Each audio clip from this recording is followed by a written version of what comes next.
Stress बढ़ना, anxiety बढ़ना, depression बढ़ना, हमेशा मेजर डिप्रेसिव डिसऑर्डर की ओर बढ़ते चले जाना, ये सब कारण है सांसों के विज्ञान को न जानने के कारण।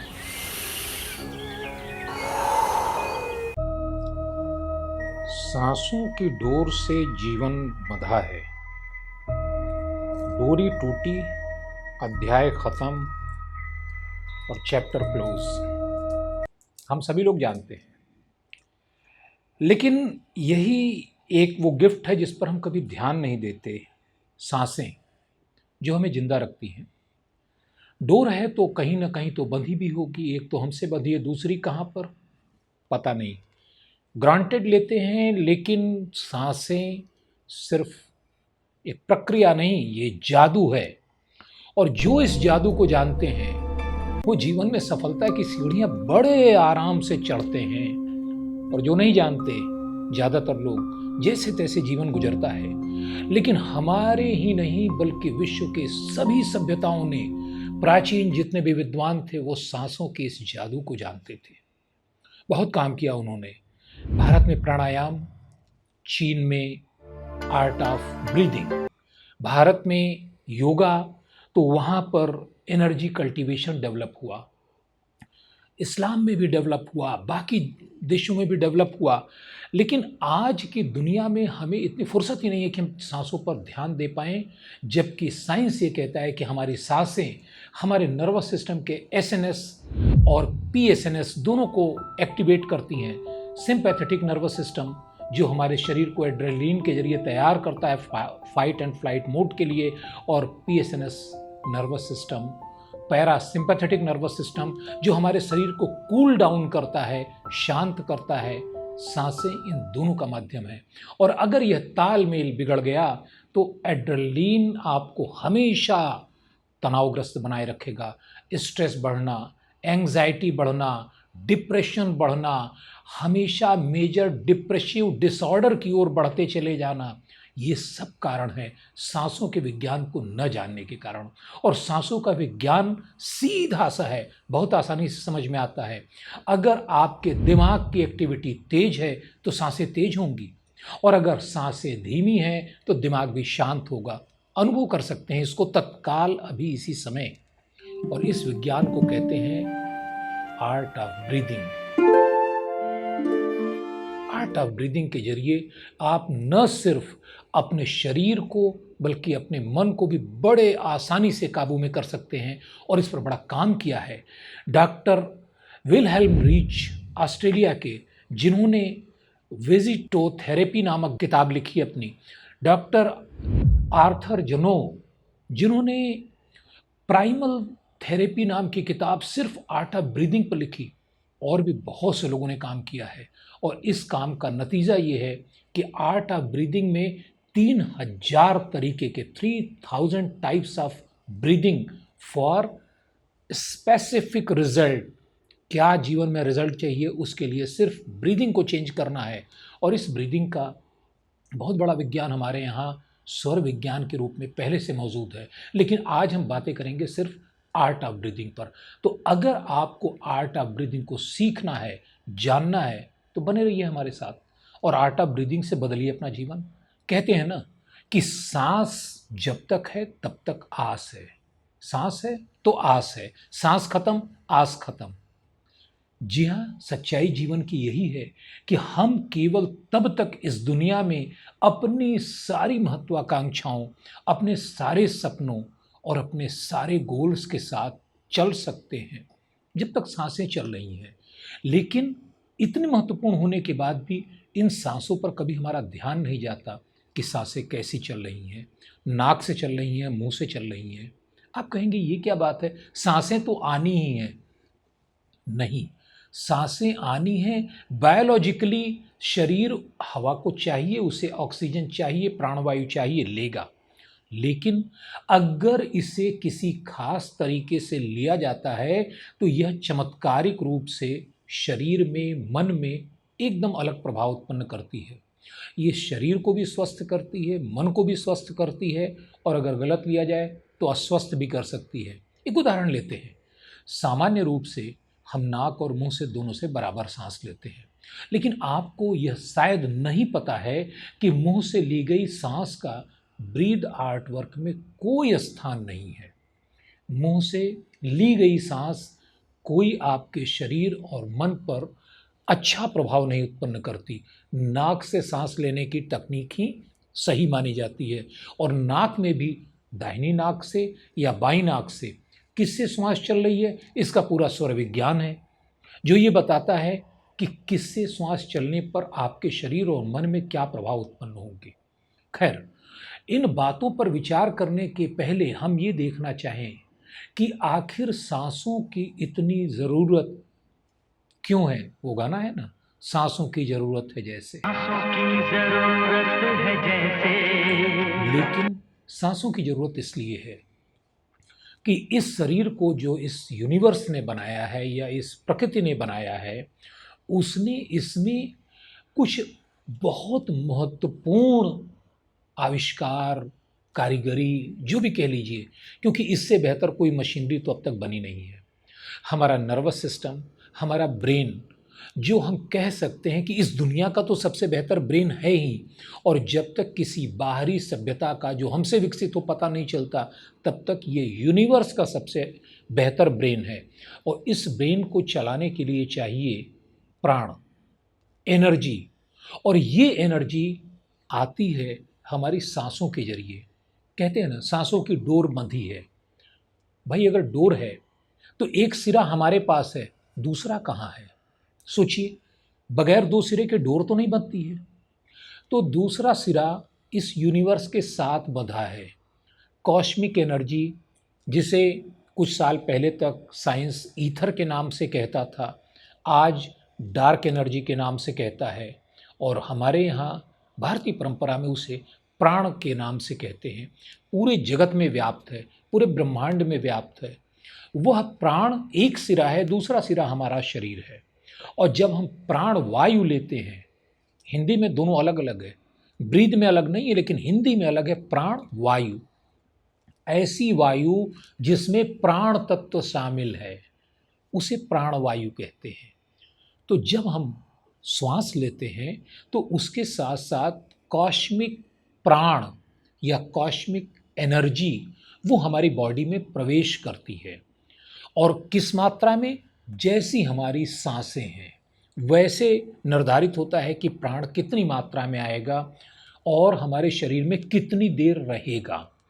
प्राणायाम का कुल मतलब इतना ही है, प्राण एनर्जी, आयाम बढ़ाना, उसका विस्तार करना।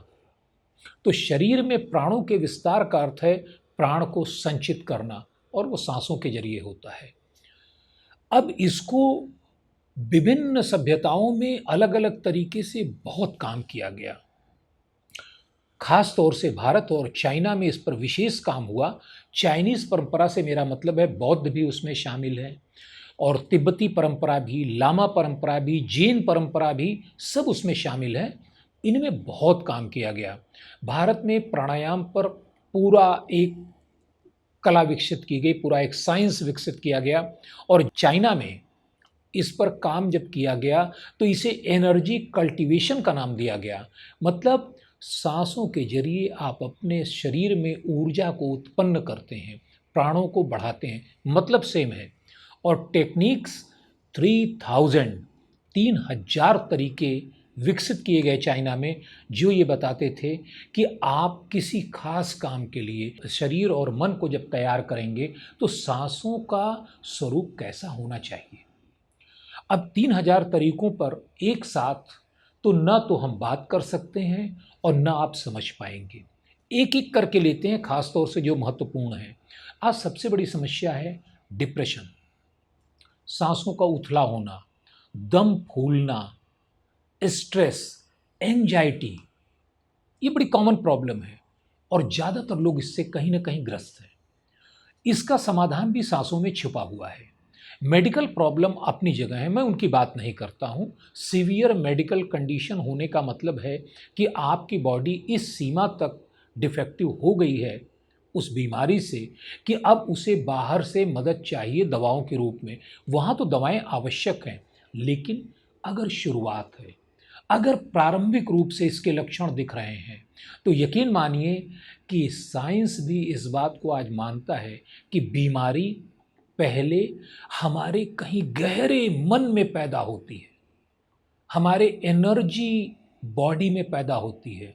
हमारी बॉडी के कम से कम 3 हिस्से हम अनुभव कर सकते हैं। एक हिस्सा हमारा फिजिकल बॉडी, दूसरी हमारी चेतन बॉडी, कॉन्शस बॉडी, जो हम जानते हैं कि हम देख रहे हैं, सुन रहे हैं, समझ रहे हैं, काम कर रहे हैं, उसके पीछे हमारा एक चेतना लगी हुई है, एक कॉन्शसनेस है। और तीसरी एस्ट्रल बॉडी, जो तब भी काम करती है जब हम सोए हुए हों या आदमी बेहोश हो। वो एस्ट्रल बॉडी ये तय करती है कि हमारे शरीर में सब कुछ ठीक ठाक चलता रहे। सोच के देखिए, क्या आपका शरीर अपने आप को चला रहा है? जवाब है नहीं, क्योंकि उसके पास कॉन्शसनेस नहीं है। तो क्या आपकी कॉन्शसनेस आपकी बॉडी को चला रही है? आपकी ब्रीदिंग, आपका हार्ट रेट, आपका ब्लड, आपके तमाम तरीके के हार्मोन, सारी चीज़ें सब चल रही हैं ऑटोमेटेड मोड पर। क्या चेतना चला रही है? नहीं चला रही है, क्योंकि हम तो भूल जाएंगे कितनी सांसें लेनी है। इसको चलाती है एस्ट्रल बॉडी। एस्ट्रल बॉडी वो ऊर्जा शरीर है जो हमारे शरीर के अंदर ही रहता है, लेकिन हमारे जीवन का आधार है। तो उस एस्ट्रल बॉडी को विकसित करते ही आपकी शक्ति जब बढ़ती है, तो वहाँ से आपका स्वास्थ्य शुरू होता है। और एस्ट्रल बॉडी में आए हुई कमियों के कारण, उसमें आए हुई नेगेटिव इम्पैक्ट है, उनके कारण वो शरीर तक रोग के रूप में पहुँचता है। तो अगर पहुँच गया है तो हो सकता है डॉक्टर की ज़रूरत पड़े, लेकिन अगर प्रारंभिक लक्षण है तो इसका माने कि अभी वो आपकी एस्ट्रल बॉडी से, प्राण शरीर से वह रोग आपके शरीर में उतर रहा है।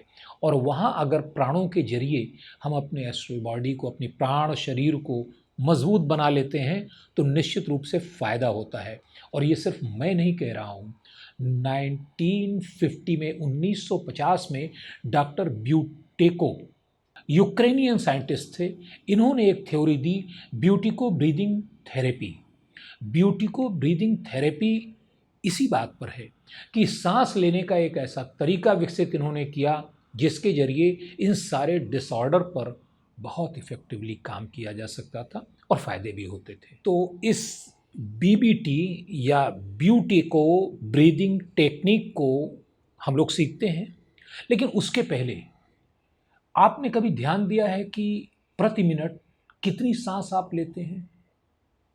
जवाब है 15 से 20। अगर बहुत स्वस्थ है तो 12 तक आ जाती है। तो 12 से 20 के बीच की यह जो फ्लक्चुएशन सीमा है, एक इसके बीच में सांसें हैं तो व्यक्ति नॉर्मल है, स्वास्थ्य ठीक ठाक है। और अगर बीमार होता है तो सांसों की रफ्तार बढ़ जाती है। किसी भी तरह की अगर बीमारी है तो सांसें बढ़ जाएंगी, वो 25 हो जाएंगी, 28 हो जाएंगी।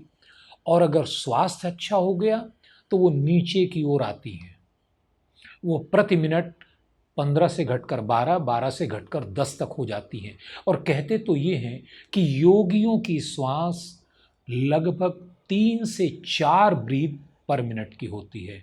शायद यही है उनके बहुत लंबे जीवन का राज, उनकी वाइटल एनर्जी और वाइटल फोर्स के लगातार बने रहने का राज, कि कम खाने के बाद भी, साधारण भोजन के बाद भी उनके शरीर की ऊर्जा बरकरार रहती है।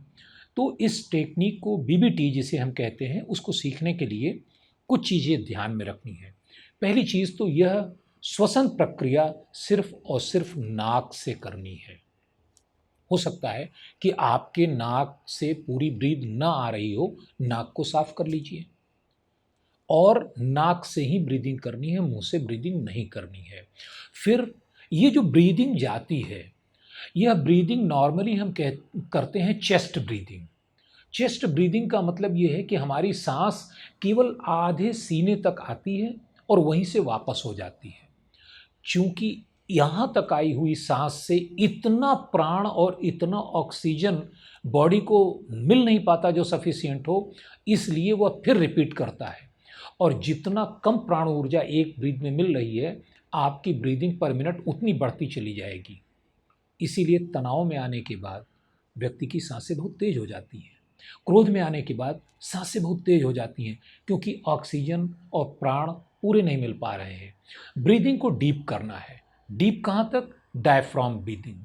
डायफ्राम का मतलब आपको फील करना है कि आपकी ब्रीथ एकदम आपके लंग्स के निचले हिस्से तक जा रही है, और ये अनुभव में आ जाएगा। 2-3 दिनों के प्रयास के बाद ये अनुभव में आ जाएगा। तीसरी बात याद रखने वाली है, नाक साफ हो, डायफ्राम ब्रीदिंग करनी है। और तीसरी चीज़ जो बहुत इम्पॉर्टेंट है कि इसका अभ्यास 3 मिनट से ज़्यादा आपको नहीं करना है। पहली बार में 3 मिनट ही आप करें, और जब 3 मिनट के बाद आपको ये लगे कि नाउ यू आर कंफर्टेबल, तभी इसकी सीमा बढ़ा सकते हैं। और किसी भी स्थिति में इसकी सीमा 6 मिनट से ज़्यादा नहीं होनी चाहिए। इस ब्रीदिंग के पीछे का विज्ञान ये है कि बॉडी ऑक्सीजन के इनटेक को बढ़ाती कब है, क्योंकि स्वस्थ रहने के लिए ऑक्सीजन का इनटेक ज़रूरी है, ज़्यादा है। और जितना ज़्यादा ऑक्सीजन हमारी बॉडी कंज्यूम कर पाती है, उतना वो स्वस्थ रहेगी। हाइपर ऑक्सीजनेशन के जरिए लोगों को स्ट्रेस फ्री करने के लिए पूरा मैकेनिज्म डेवलप है। अब नॉर्मल ब्रीदिंग में हम ऑक्सीजनेशन कैसे बढ़ा सकते हैं, कैसे हम ऑक्सीजन की बॉडी में इनटेक बढ़ा सकते हैं? इसके लिए डॉक्टर ब्यूटेको ने जो सिद्धांत दिया कि बॉडी में अगर कार्बन डाइऑक्साइड की मात्रा बढ़ जाए तो बॉडी का ऑक्सीजन के लिए डिमांड बढ़ जाती है। क्योंकि अगर हम छोटी छोटी सांसें ले रहे हैं, बॉडी को उस कार्बन डाइऑक्साइड से बहुत खास दिक्कत नहीं हो रही है, तो वो उतने पर काम चलाती रहेगी। वो कभी ये प्रयास नहीं करेगी कि हमें फुल ऑक्सीजन मिले, डीप ब्रीदिंग हम करें।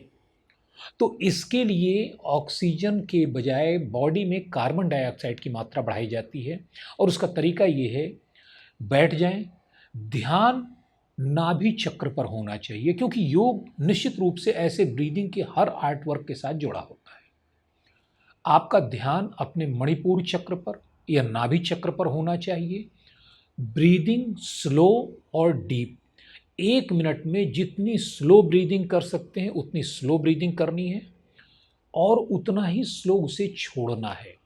यह क्रम पहले 1 मिनट तक चलेगा। 3 मिनट की बात मैं कर रहा हूँ। 3 मिनट में से पहला 1 मिनट केवल स्लो ब्रीथ लेना है, छोड़ना है, रोकना नहीं है उसे। प्राणायाम नहीं करना है। ब्रीथ आने दें, ब्रीथ जाने दें। अपनी तरफ से कोई प्रयास ऐसा न करें कि ज़बरदस्ती हम सांस को खींचेंगे और ज़बरदस्ती उसको छोड़ेंगे। बॉडी के नेचुरल फ्लो में ये होना चाहिए।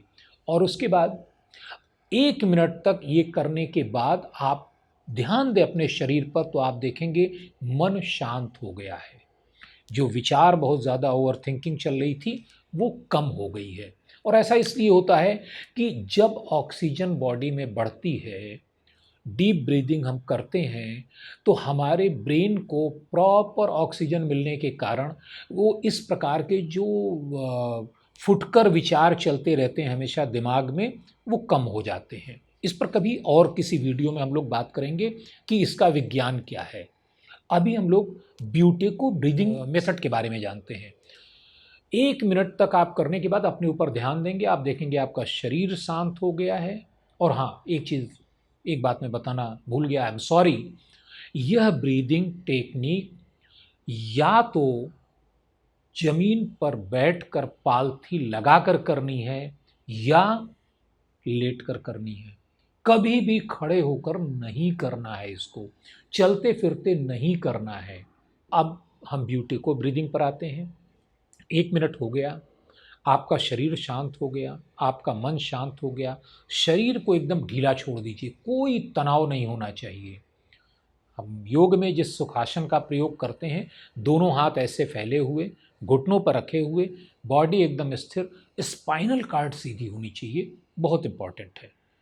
ब्रीदिंग आप फिर शुरू करेंगे, डीप ब्रीदिंग लेंगे, डायफ्राम तक ब्रीदिंग जाएगी, ब्रीदिंग को बाहर छोड़ेंगे।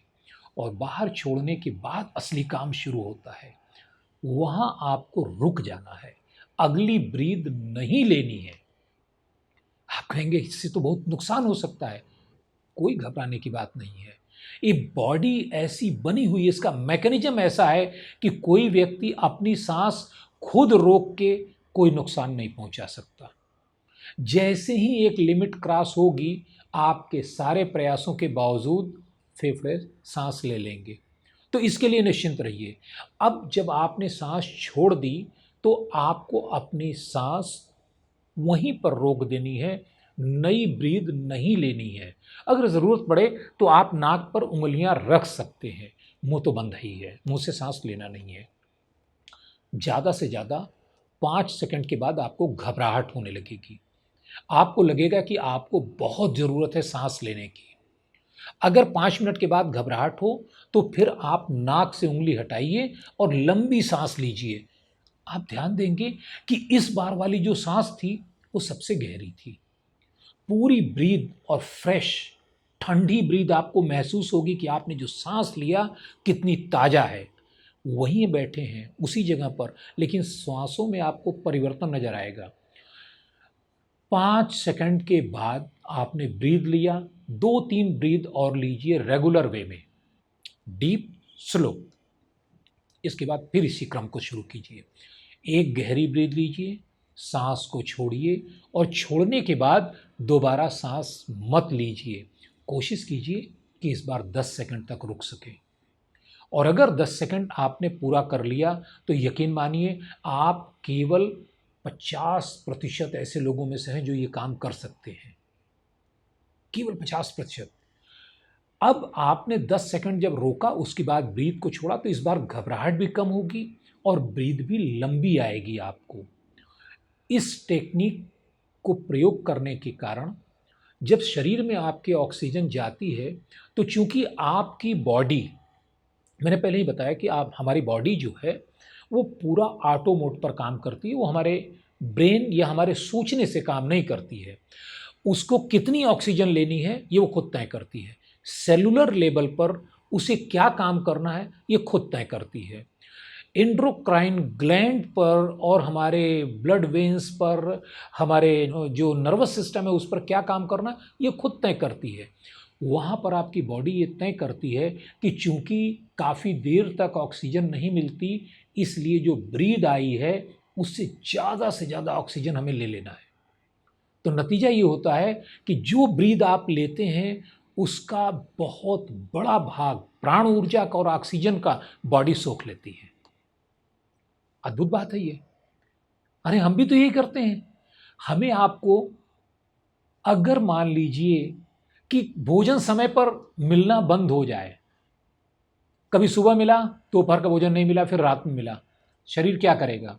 जब भोजन मिलेगा तो उसको ज़्यादा से ज़्यादा कंज्यूम करना चाहेगा और बॉडी में फैट के रूप में इकट्ठा करना चाहेगा, क्योंकि उसे पता है कि अगला भोजन मिलेगा कि नहीं मिलेगा। मोटापे का यही तो कारण है।